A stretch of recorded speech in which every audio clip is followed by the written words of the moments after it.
I saw a young lady destroying the one over here before. The right side.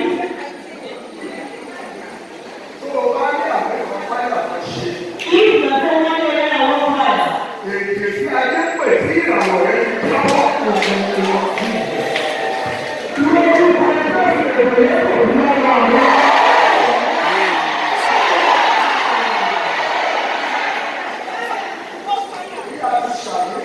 As the sunset coming out, I saw people come out to run out of the area.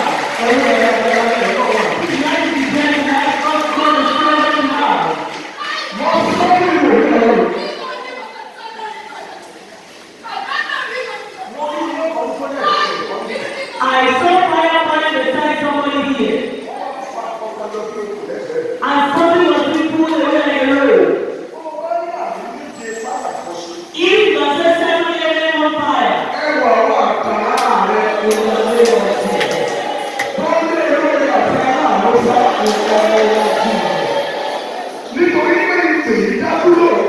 the consequence is sure.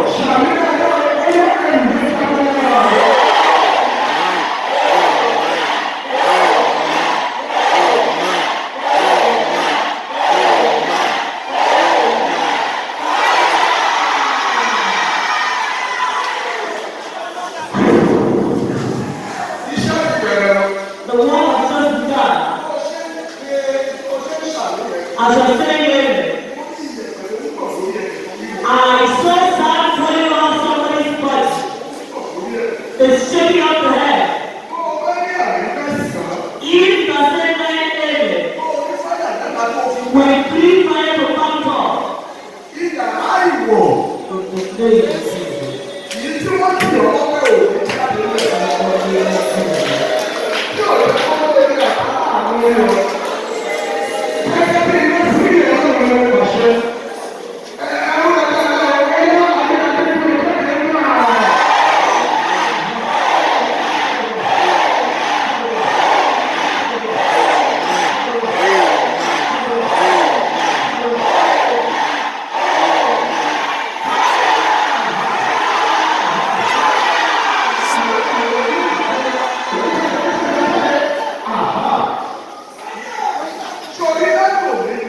as from today henceforth,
We ask for you to pray that not strategically and endorsement.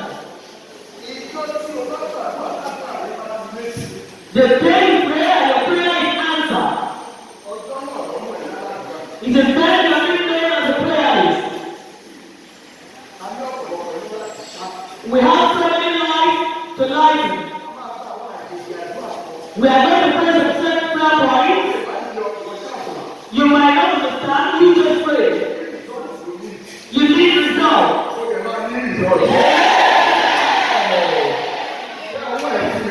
Stretch your hands like this. You will pray out. And one more is going to decree to your life. Because the true authority is inside. And the covenant child. And the servant. Cry out.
àwọn ọwọ́ òkú, ọwọ́ ìta òkú, ẹ̀yin ọwọ́ egungun gbígbẹ, ẹ̀yin ọwọ́ egungun gbígbẹ, ẹ̀yin ọwọ́ egungun gbígbẹ, ẹ̀yin ọwọ́ ìsìnkú ọ̀run lára àwọn ẹni wọ̀nyí tó nítorí ìpè lóòpè yìí dájú lórúkọ Jésù láyé sáré pẹ̀lú ọ̀rọ̀.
As you are falling in fire,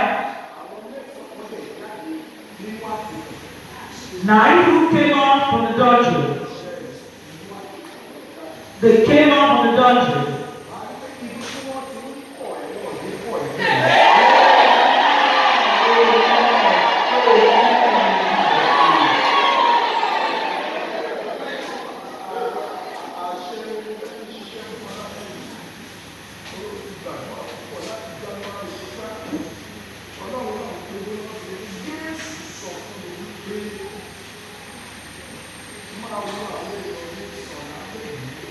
The Lord Jesus said He's going to heal His people tonight.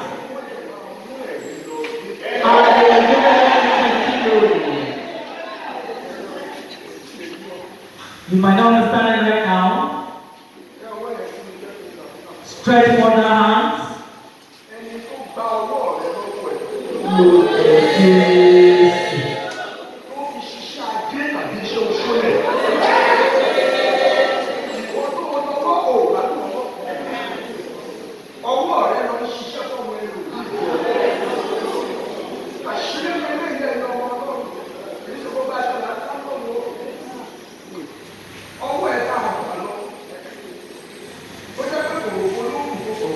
Thou hast been taken away that you're not going with empty hands.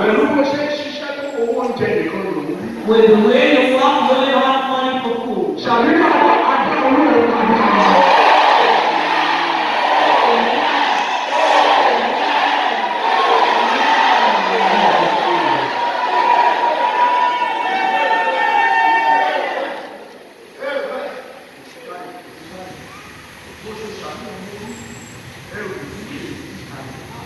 As he said, amen, and I saw the Lord and the madman of Spanish. I am not joking. And I saw your hands coming out from those clothes.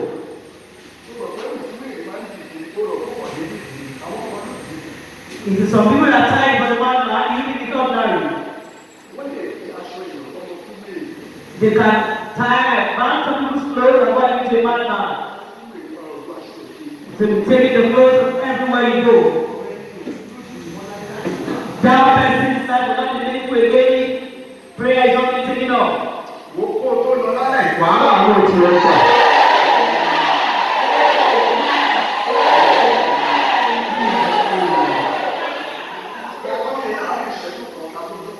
Sing this song within 1 minute before we see.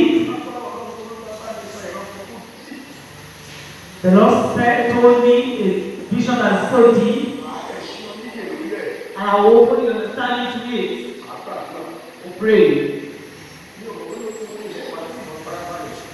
Listen to the song.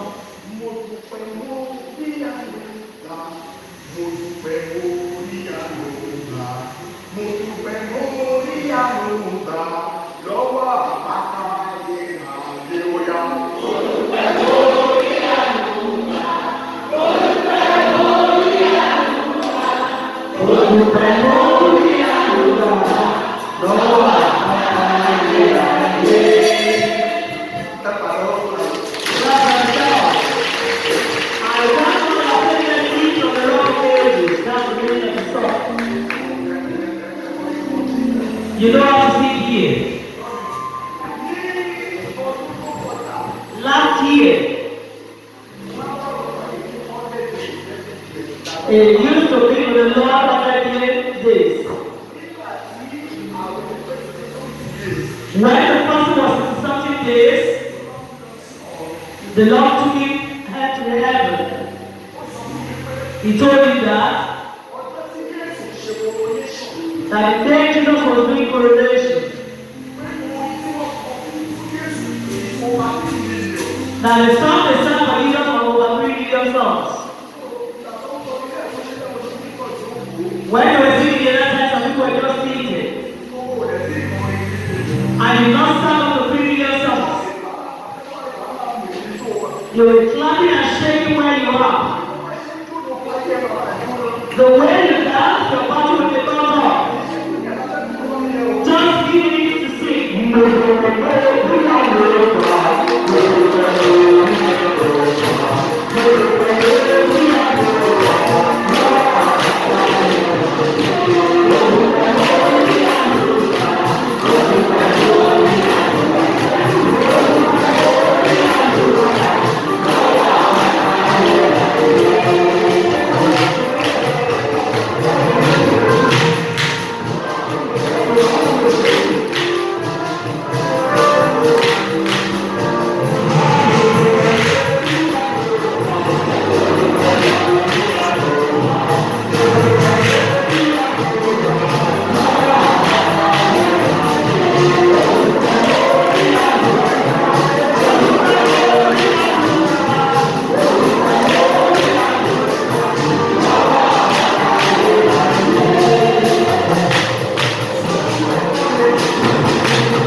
yìí sí lórúkọ